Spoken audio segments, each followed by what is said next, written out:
Hi எல்லாருக்கும் வணக்கம். So இன்றைக்கி நம்ம பார்க்க போகிற வீடியோவில் நிறைய பேர் அடிக்கடி கேட்குற கொஸ்டின்ஸை என் கமெண்ட்ஸில் நிறைய பார்க்கலாம். பென்சில் ஷேடிங் பண்ணும்போது எப்படி சார் யூஸ் பண்ணுறது, அந்த பென்சில் ஷேடிங்கில் என்னென்ன வெரைட்டி எது பெஸ்ட்டு அப்படிங்கிற மாதிரி நிறைய பேர் கேட்டிருப்பாங்க.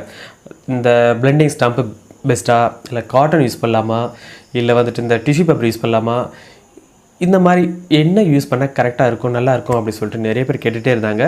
அதுக்கான பதில் தான் அந்த வீடியோவில் இருக்கும். ஸோ வீடியோ கரெக்டாக ஃபுல்லாக பாருங்கள்.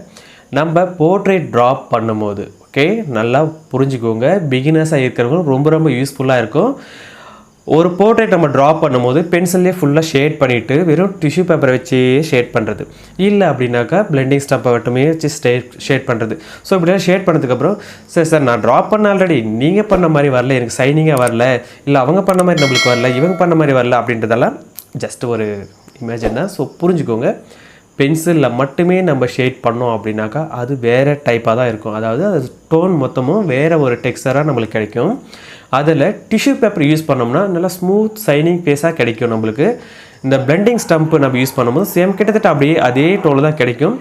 இந்த ஆர்டிஸ்டிக்கெல்லாம் மேக்ஸிமம் என்ன பண்ணுவாங்கன்னா இந்த மாதிரி ஸ்ட்ரோக்ஸ் எல்லாம் வச்சு முடிச்சாத டிஷ்யூ பேப்பரோ பிளெண்டிங் ஸ்டம்பெல்லாம் யூஸ் பண்ணதுக்கப்புறம் மேலே ஸ்ட்ரோக்ஸ் யூஸ் பண்ணுவாங்க. ஸ்ட்ரோக்ஸ்னால் லைன்ஸு, இந்த கிராஸ் ஹச்சிங்லாம் சொல்லுவாங்க இல்லையா, ஹச்சிங், கிராஸ் ஹச்சிங், இந்த ஸ்மட்ஜிங் இதுங்கெல்லாம் யூஸ் பண்ணுவாங்க. ஸோ அது மாதிரிலாம் பண்ணும்போது கொஞ்சம் டிஃப்ரெண்ட்டாக இருக்கும்.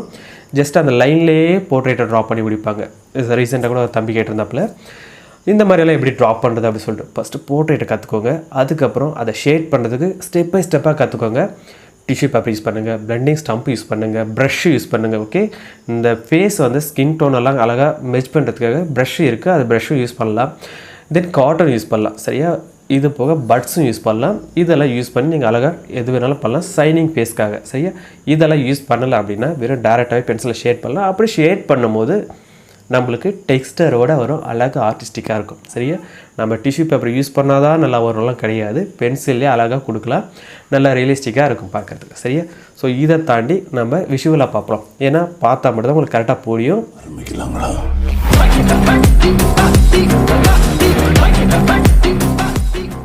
பென்சில் போர்ட்ரேட் பண்ணும்போது என்னென்ன மெட்டீரியல் யூஸ் பண்ணால் எப்படி இருக்கும் அதோட டெக்ஸ்டர் அப்படிங்கிறத ஃபஸ்ட்டு பார்த்துருவோம்.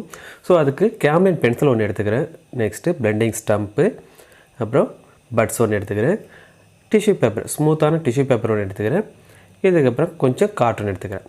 ஸோ இதெல்லாம் யூஸ் பண்ணோம்னா நம்மளுக்கு டெக்ஸ்டர் எப்படி கிடைக்கும் அப்படிங்கிறத முதல்ல பார்த்துருவோம். ஸோ ஒவ்வொரு மெட்டீரியலுக்கும் தகுந்த மாதிரி தனித்தனியாக ஒரு சர்க்கிள் ஒன்று ஃபஸ்ட்டு ட்ரா பண்ணிக்கிறேன்.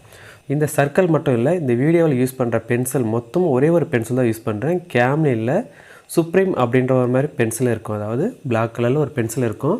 அந்த பென்சில் நல்லா ஷேட் பண்ணுறது கூட ஈஸியாக இருக்கும். ஸோ இந்த பென்சில் தான் பார்த்துக்கோங்க. சரி, இதுதான் இந்த பென்சில் ஷேட் பண்ணுறது கொஞ்சம் ஸ்மூத்தாக இருக்கும், நல்லா ஈஸியாகவும் ஷேட் ஆகும். மற்றதை விட கம்பேர் பண்ணும்போது இது ஓகே அப்படிங்கிற மாதிரி. ஸோ ஃபஸ்ட் நான் ஷேட் பண்ணி காட்டுறேன். பென்சில்ஸை ஃபஸ்ட்டு இப்படி ஃப்ளாட்டாக பிடிச்சிட்டு நம்ம ஷேட் பண்ணோம் அப்படின்னா ஈஸியாக சீக்கிரமாக ஷேட் பண்ண முடியும். இந்த ஷேடிங்கில் பார்த்தோம்னா நான் எந்த ஒரு டூல்ஸுமே யூஸ் பண்ணல, வெறும் பென்சிலில் மட்டும் ஷேட் பண்ணேன், டேரெக்டாக ஷேட் பண்ணுறேன். இப்படி நம்ம ஷேட் பண்ணும்போது என்ன டெக்ஸ்டருக்காக யூஸ் பண்ண முடியும் அப்படின்னு பார்த்தோம்னா இந்த மாதிரி ஷர்ட்டோட ஜீன்ஸோட எஃபெக்ட் இருக்கு இல்லையா, அந்த எஃபெக்ட்டுக்கு நம்ம தாராளமாக யூஸ் பண்ணலாம். அப்படியே ஹெச்எஸ்எல் ஜீன்ஸோட எஃபெக்ட்டு நம்மளுக்கு ஈஸியாக கிடைக்கும். ஷர்ட்டுக்கு பேண்ட்டுக்கெல்லாம் ஈஸியாக அது கரெக்டாக அழகாக இருக்கும் பண்ணுறதுக்கு. பட் இது ஃபேஸில் ஷேட் பண்ணுறதுக்கு அந்தளவுக்கு இந்த எஃபெக்ட் நல்லா இருக்காது. ஸ்கின் டோனில் வேறு மாதிரி சைனிங்காக இருக்கணும். ஸோ மறுபடியும் இன்னொரு சர்க்கிளில் நான் மறுபடியும் ஷேட் பண்ணி காட்டுறேன். இந்த ஷேடிங்கில் பார்த்தோம்னா நான் பிளெண்டிங் ஸ்டம்ப்பை யூஸ் பண்ணி ஷேட் பண்ணுறேன். சரி, இந்த மாதிரி லைட்டாக ஒரு கார்னர் மட்டும் தான் நான் ஷேட் பண்ணேன். மற்ற இடம் எல்லாமே அந்த டார்க் பிளேஸஸை நல்லா மேட்ச் பண்ணிட்டு அப்படியே லைட் பிளேஸஸ்க்கு எழுதிட்டு போயிட்டேன். சரி, இந்த பிக்சர் ஃபுல்லாகவே நான் மேக்ஸிமம் பிளெண்டிங் ஸ்டம்ப் யூஸ் பண்ணி தான் பண்ணேன். இந்த மாதிரி இருக்கும் நம்மளுக்கு எஃபெக்ட்டு. அவரோட ஸ்கின் டோனில் பார்த்தோம்னா சைனிங் பேஜ் இதெல்லாமே இந்த பிளெண்டிங் ஸ்டம்ப், அந்த கண்ணுக்கிட்ட எல்லாமே பிளெண்டிங் ஸ்டம்ப் அதை யூஸ் பண்ணி தான் பண்ணேன். நெக்ஸ்ட்டு இன்னொரு சர்க்கிளை ஷேட் பண்ணிக்கிறேன். ஸோ இதை ஷேட் பண்ணும்போது இதுவும் சேம் அதே போல் ஒரு கார்னர் மட்டும் ஷேட் பண்ணிட்டு அதுக்கப்புறம் பட்ஸை வச்சு ஃபுல்லாக மேட்ச் பண்ணுறேன். நம்மளுக்கு பட்ஸில் வந்து பட்ஸ் நல்லா ஸ்ட்ராங்காக இருந்தது அப்படின்னா நம்ம நல்லா ப்ரெஷர் கொடுத்து பண்ணலாம். பட் பட்ஸ் அந்தளவுக்கு தாங்காது இல்லையா, ஸ்மூத்தாக ஹேண்டில் பண்ணுங்கள். அதுலேயுமே மேக்ஸிமம் பார்த்திங்கன்னா பிளெண்டிங் ஸ்டம்பில் இருந்து கொஞ்சம் டிஃப்ரெண்ட் தெரியும், அவ்வளோதான். ரொம்ப டிஃப்ரெண்ட்லாம் தெரியாது, ஓரளவுக்கு டிஃப்ரெண்ட் தெரியும். சரி, நெக்ஸ்ட்டு சர்க்கிள் ட்ரா பண்ணிவிட்டு சேம் அதிலே வந்துட்டு ஷேட் பண்ணுறேன். இதில் அதே போல் ஒரு பார்ட் மட்டும் தான் நான் வந்துட்டு ஷேட் பண்ணியிருக்கேன், மற்ற இடம் எல்லாமே காட்டன் வச்சு நல்லா மேட்ச் பண்ணிட்டாலே கிட்டத்தட்ட எல்லாம் ஒரே ஈவனாக மாறிடும் நம்மளுக்கு. இந்த மாதிரி நம்ம ஷேட் பண்ணுறதெல்லாம் பார்த்தோம்னா ஷர்ட்டில் யூஸ் பண்ணிக்கலாம். ஷர்ட்டு அண்டு பேக்ரவுண்டுக்காக இந்த ஃபோட்டோவில் பார்த்தீங்கன்னா தெரியும், பேக்ரவுண்டுக்காக இந்த மாதிரி தான் டெக்ஸ்டர்ஸ் யூஸ் பண்ணேன். ஃபுல்லாக காட்டன் யூஸ் பண்ணி டெக்ஸ்டர்லாம் கொண்டு வந்தேன் நான்.